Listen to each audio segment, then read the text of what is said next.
The microphone feedback screeched through the banquet hall as my father cleared his throat. I sat at the front table, trapped between my mother's forced smile and the curious stares of 70 relatives I barely knew.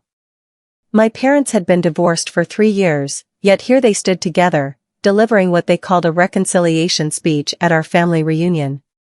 Before I continue, let me know where you are watching from in the comment below. Hit like and subscribe to support us. This journey is not a faint of heart. Follow me. My father's voice wavered as he spoke about healing and moving forward. Then he said something that made the room tilt. The sacrifice we made to protect Marina from the truth. My mother's hand flew to her mouth, but the words were already tumbling out. When Marina came into our lives, even though she isn't really his. The room exploded into gasps. Chairs scraped against hardwood. My hand started shaking uncontrollably as I gripped the tablecloth. My father went white, staring at my mother like she'd just detonated a bomb. Which she had. Everyone knew except me. The realization hit like ice water. I stood slowly, my legs wobbling, and every eye in that hall locked onto me. I walked toward the stage where my parents stood frozen. My mother reached for me, whispering desperately, "Marina, please, we'll explain everything later." But her eyes weren't filled with concern for me.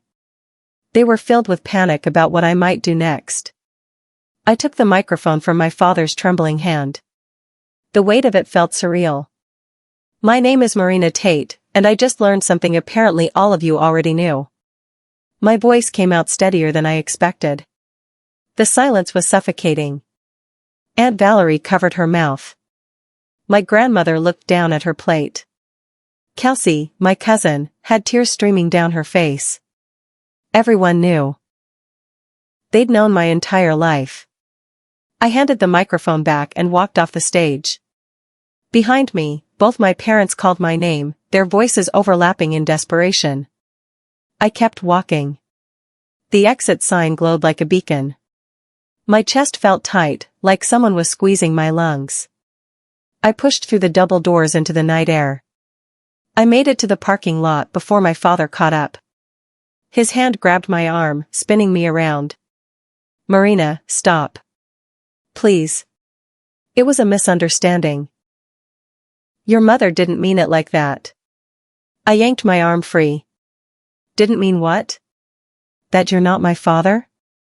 That everyone in there has been lying to me for 19 years? My mother rushed out, her heels clicking frantically against the pavement. "We need to talk about this at home. Not here. Not like this." I looked between them. My father's face was red with embarrassment. My mother kept glancing back at the building, worried about who might be watching. That's when it hit me.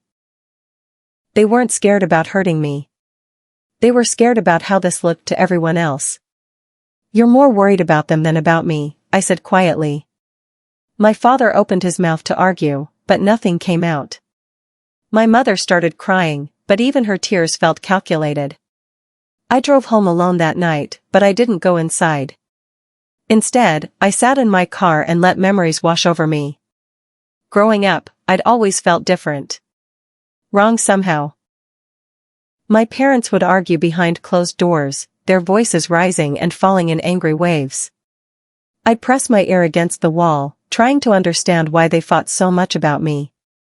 My father never came to my school events. When he did, he stood at the back, arms crossed, checking his phone.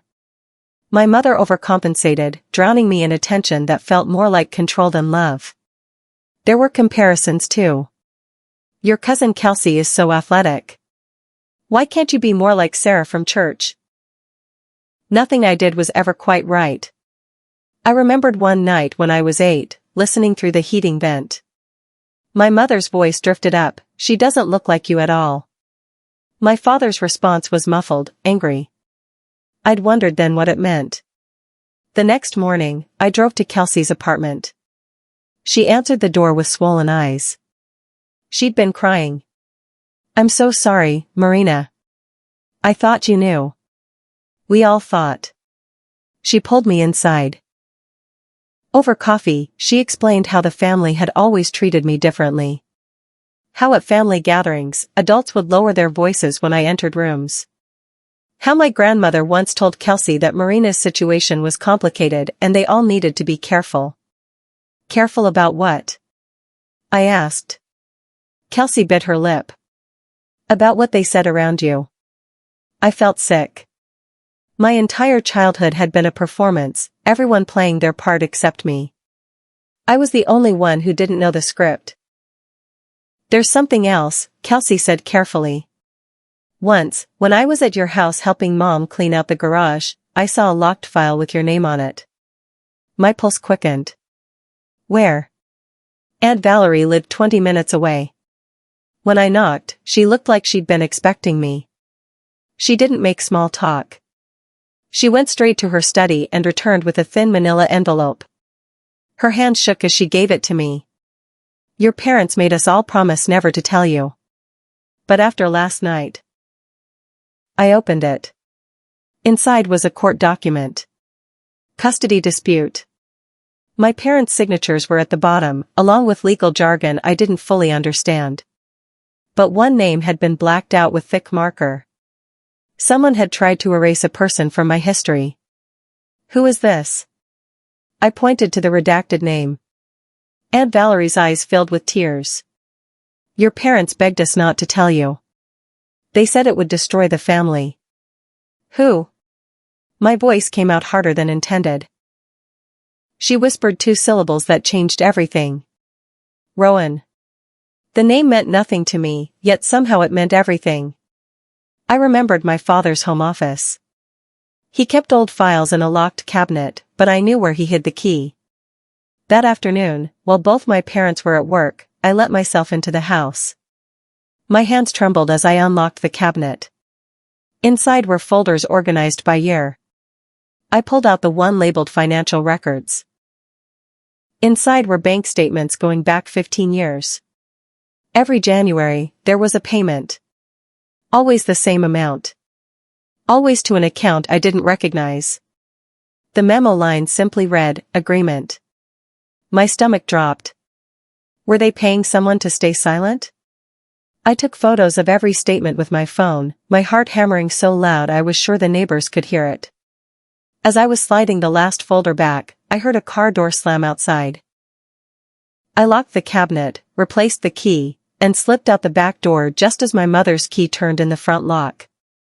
My grandmother was the weak link. I knew it. She'd always been softer than the others, more likely to accidentally say too much. I visited her that evening with flowers and her favorite tea. We sat in her garden as the sun set.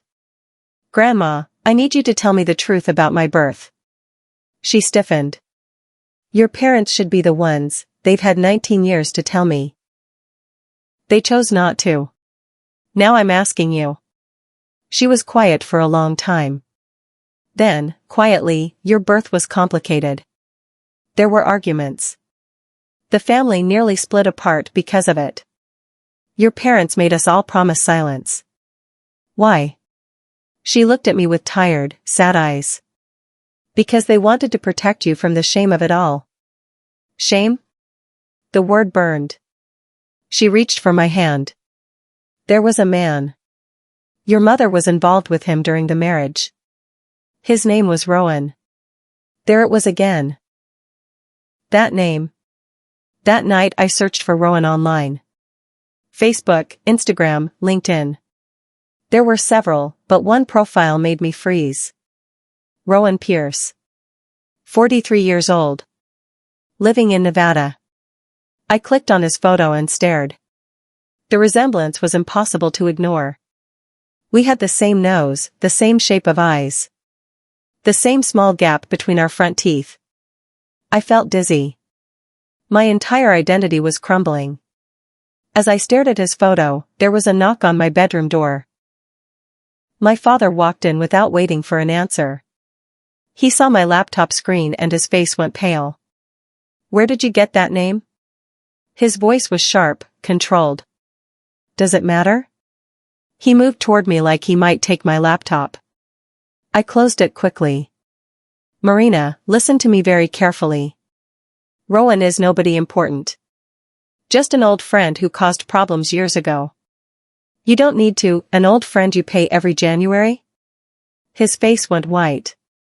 My father stood frozen in my doorway.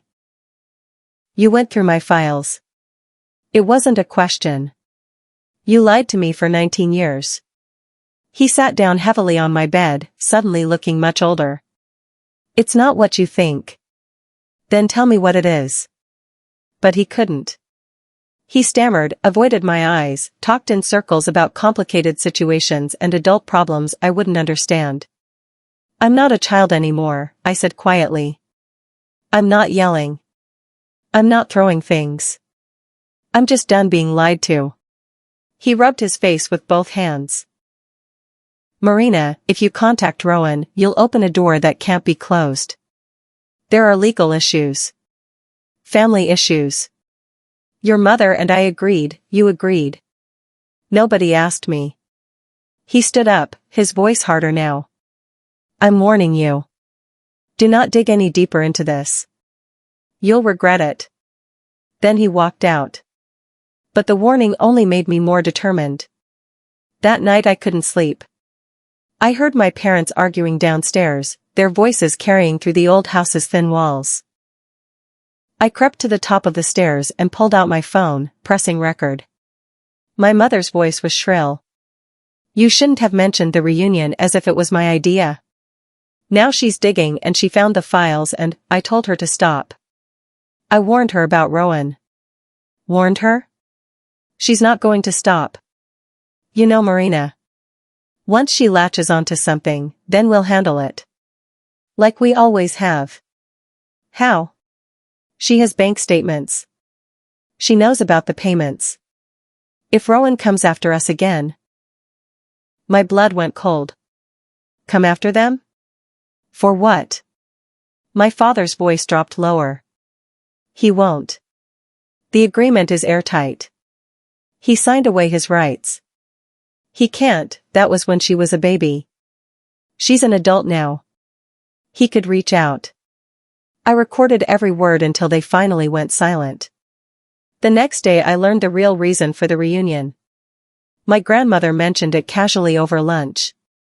It's good your parents are working together on your grandfather's estate issues. That inheritance dispute has been tearing the family apart. I blinked. What inheritance dispute? She looked confused. I thought you knew. Your grandfather's will is being contested. Your parents needed family support for their side of the claim. That's why they wanted to show unity at the reunion. Everything clicked into place. The reconciliation speech. The public display of togetherness. They weren't healing. They were performing. They'd used me as a prop to gain sympathy from the extended family. I was a tool in their legal strategy. That afternoon, a lawyer I didn't know called my phone. Is this Marina Tate? Yes. This is about your grandfather's estate. Your parents listed you as a potential witness. Are you ready to testify on their behalf? I hung up without answering. Something shifted in me that day. I realized I'd spent my whole life reacting emotionally to my parents' manipulation. Crying when they wanted me to. Apologizing when I shouldn't have to. Backing down to keep peace. Not anymore. I started collecting everything systematically. The court documents from Aunt Valerie. The bank statements I'd photographed. The recording of my parents arguing. Screenshots of Rowan's profile. I created a folder on my laptop, Truth. Every piece of evidence went inside. I stopped confronting my parents. Stopped asking questions. I acted like I'd dropped the investigation. My mother relaxed visibly. My father started speaking to me again. They thought I'd given up. Instead, I was preparing. For what, I wasn't sure yet. But I knew this couldn't continue. Late that night, I sent Rowan a message through Facebook. Simple. Direct. My name is Marina Tate. I think you might be my biological father. I'd like to talk. Rowan responded within an hour. We arranged a video call. When his face appeared on my screen, I had to steady myself. It was like looking into a mirror that showed me 30 years into the future. I've waited 19 years for this message, he said quietly. His voice was gentle, nothing like I'd imagined. He told me everything. How he'd dated my mother during her marriage. How my father had found out when she was already pregnant with me. How they'd fought a vicious custody battle before I was even born. Your father wanted full custody and threatened to make my life hell if I didn't walk away. He had better lawyers. More money. I was young and scared. So I signed an agreement giving up all parental rights in exchange for never being publicly named. The payments, I whispered. For my silence. For never contacting you. His eyes glistened. I've thought about you every single day. Then he sent me a photo. Him standing next to a hospital bassinet, his finger touching a tiny baby's hand. Me. I was there when you were born, he said. 2 weeks later, my family scheduled a memorial dinner for my grandfather. It would be the first time everyone gathered since the reunion disaster. My mother called me 3 times to confirm I'd attend. I said yes. What she didn't know was that I'd prepared something. I spent days writing and rewriting my speech. Not an attack. Not a public shaming. Just the truth, laid out clearly, with evidence to back every claim. The night before the dinner, I practiced in front of my mirror until my voice didn't shake anymore. Kelsey, Aunt Valerie, and my grandmother knew what I planned to do. They'd offered to stand with me if needed. Are you sure about this? Kelsey asked the night before. I looked at the folder of evidence on my desk. They weaponized my existence for 19 years. I'm just telling the truth they tried to bury. That evening, my mother burst into my room without knocking. I need to know who you've been talking to. My mother stood in my doorway, her face blotchy from crying. I know you contacted Rowan. His lawyer called ours. I stayed calm. So? She collapsed onto my bed, sobbing. You have to understand. I was trying to keep this family together. Your father was willing to raise you as his own. We made sacrifices, you made choices, I corrected. Don't confuse the two. She grabbed my hands. I'm sorry. I'm so sorry, Marina. But if you bring this up at the dinner tomorrow, you'll destroy everything. The estate case, our reputation, the family. I noticed how every apology centered herself. Her reputation. Her family. Her feelings. Nothing about the 19 years I'd spent feeling like I didn't belong. Like something was fundamentally wrong with me. Please, she begged. Don't do this to us. I pulled my hands away. I'm not doing anything to you. I'm just telling my truth. She left and returned 20 minutes later with papers. Sign this. It was a confidentiality agreement. In exchange for a small payment, I would agree not to discuss family matters publicly. I read the agreement carefully. It specifically prevented me from speaking at family gatherings about sensitive matters regarding parental relationships and estate disputes. My mother watched me anxiously. It's for everyone's protection, Marina. Including yours. I slid the papers back across my desk and signed. No. Her face hardened. You're being selfish. You always have been. This is exactly why, she caught herself, but I finished the sentence in my head. This is exactly why your father could never love you. I don't need your permission to speak my own truth, I said softly. If you try to stop me tomorrow, I'll just make it public another way. Her hands were shaking. You ungrateful, I think you should leave. She stood there for another moment, her face cycling through anger, fear, and something that might have been regret. Then she walked out, slamming my door hard enough to rattle the frame. That night my father sent a text, do not show up tomorrow. I mean it. I replied with a simple, see you there. I met with Kelsey, Aunt Valerie, and my grandmother the morning of the dinner. We sat in Aunt Valerie's living room as I showed them everything I'd gathered. The custody documents. The payment records. The recording of my parents' argument. The photo of Rowan holding me as a newborn. My grandmother cried quietly.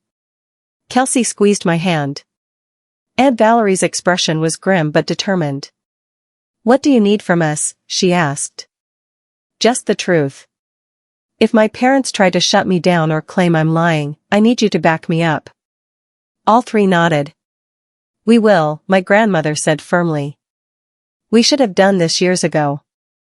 As I was leaving, my phone buzzed. My father. Last chance to be smart about this. Don't throw away your family for attention. I showed the text to Kelsey. She shook her head in disgust. He still thinks you're the problem. Not anymore, I said. After tonight, everyone will know exactly who the problem is. We hugged, and I left to get ready. In a few hours, the truth would finally be free. I arrived at the memorial dinner 30 minutes late. Deliberate.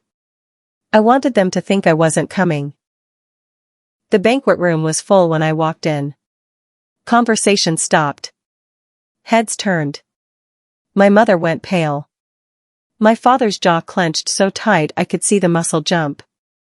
I walked to my seat calmly, wearing a simple black dress and the necklace my grandmother had given me for my 16th birthday. Kelsey gave me an encouraging nod from across the room. Aunt Valerie had positioned herself near the front. After dinner, the host stood and invited people to share memories of my grandfather. 3 people spoke about his kindness, his work ethic, his love of family. Then the host looked at me. Marina, would you like to say something? Your grandfather loved you very much. My parents both stiffened visibly. My mother's hand reached toward my father under the table. I stood. The walk to the microphone felt like it took forever. When I turned to face the room, I saw 70 faces watching me with curiosity and concern. I adjusted the microphone and took a deep breath. My prepared speech sat folded in my pocket, but I didn't need it. The truth was burned into my memory.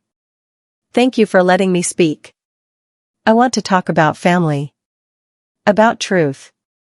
And about what happens when we value reputation more than honesty. My father shifted in his seat. My mother looked like she might be sick. I spent 19 years feeling like I didn't quite belong.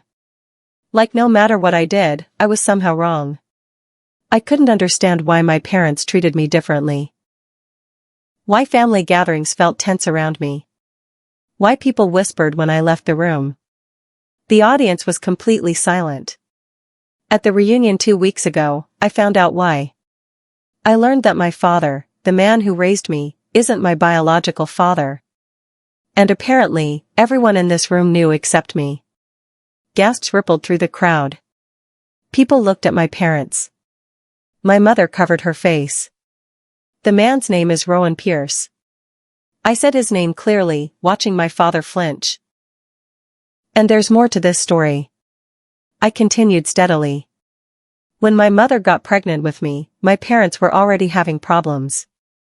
Rowan was part of that situation. But instead of dealing with it honestly, they made a deal. I pulled out the bank statements and held them up. For 19 years, my parents have paid Rowan to stay silent. To never contact me. To pretend he doesn't exist. I showed the custody document next. They fought over me in court before I was even born. Not because they both wanted me, but because keeping me was about control. My father stood up. This is inappropriate. Marina, sit down. The host gestured for him to be quiet. Let her finish. I looked at my father. You told me to stop digging. But I couldn't, because I needed to understand why you could never love me the way a father should. His face went red. I pulled out my phone. This is a recording from 2 weeks ago. My parents arguing about me after the reunion. I pressed play. Their voices filled the room. She's digging and she found the files. If Rowan comes after us again, we just have to control what Marina knows. The room erupted in shocked whispers. My mother was crying openly now, but they weren't tears of regret. They were tears of exposure. My father tried to interrupt again. This is out of context. You're twisting. I'm not twisting anything, I said firmly. I'm revealing exactly what you've done. You used me as a prop at the reunion to gain sympathy for your inheritance dispute. You made my entire family lie to me for 19 years. You paid my biological father to disappear and then treated me like I was the problem. My grandmother stood up, her voice shaking but clear. She's telling the truth. We were all complicit. We should be ashamed. Aunt Valerie stood next. I've seen the documents. Everything Marina is saying is verified. Kelsey raised her hand too. The family has been covering for them my entire life. It needs to stop. My parents looked around the room, searching for allies. They found none. Then the door at the back of the room opened. A man walked in. Tall, with graying hair and kind eyes. Eyes that looked exactly like mine. The room went completely silent. Rowan walked slowly toward the front of the room. My mother gasped. My father half stood, then sat back down, defeated. Rowan stopped a few feet from me and spoke softly to the room. My name is Rowan Pierce. I signed away my rights to Marina 19 years ago because I was young and scared and threatened with legal destruction. His voice was steady. I've regretted that decision every day since. But the agreement stated I couldn't contact her until she was 18. When Marina reached out to me, I finally got the chance I'd been waiting for. He looked at me with tears in his eyes. I never wanted to abandon you. I wanted to know you. To be your father. But I was shut out and paid off to protect their image. He turned to my parents. You told me I was doing what was best for Marina. But you were only doing what was best for yourselves. My mother tried to speak, but no words came out. My father just stared at the table. Rowan looked back at me. I can't make up for 19 years. But if you'll let me, I'd like to try to be part of your life now. The family lawyer stood up from the back of the room. In light of these revelations, I need to inform everyone that the estate dispute has been resolved. Your grandfather's will specifically stated that any heir found to be acting deceptively or manipulatively toward family members would be removed from inheritance considerations. She looked directly at my parents. This evidence clearly demonstrates such behavior. The estate will be distributed among the other family members as outlined in the will's alternative provisions. My parents' faces crumbled. Everything they'd schemed for was gone. Not because I'd destroyed them, but because their own lies had finally caught up with them. I hadn't yelled. Hadn't attacked. I'd simply told the truth they'd spent 19 years trying to bury. Kelsey came to stand beside me. Then Aunt Valerie. Then my grandmother. One by one, family members stood in quiet support. My parents sat alone at their table, isolated by their own deception. I looked at Rowan. Can we start over? He nodded, smiling through tears. I'd like that very much. I moved in with Aunt Valerie temporarily while I figured out my next steps. My parents tried calling, texting, showing up unannounced. Each time, I told them the same thing: when you're ready to be honest about everything, we can talk. But I won't accept any more lies or manipulation. They haven't been ready yet. Maybe they never will be. I started therapy to work through 19 years of feeling unwanted. Rowan and I meet for coffee every week. It's awkward sometimes, but we're building something real. Kelsey visits often, and my grandmother has become one of my strongest supporters. My parents lost their credibility with the family. Lost the inheritance. Lost control over the narrative they'd worked so hard to maintain. But I didn't destroy them. Their own choices did that. Sometimes the best revenge isn't elaborate schemes or public humiliation. Sometimes it's just refusing to carry someone else's lies anymore. It's standing in your truth, even when everyone around you wants you to stay quiet. I'm Marina Tate. For 19 years, I lived in a story my parents wrote. Now I'm finally writing my own. And that freedom is worth more than any inheritance or fake family unity ever could be. The truth was my revenge. And my peace was their downfall. This story teaches us that integrity is the hallmark of life. Love and respect keeps the family moving forward. Have you ever watched someone's true character get exposed by their secret? Share your story in the comment below.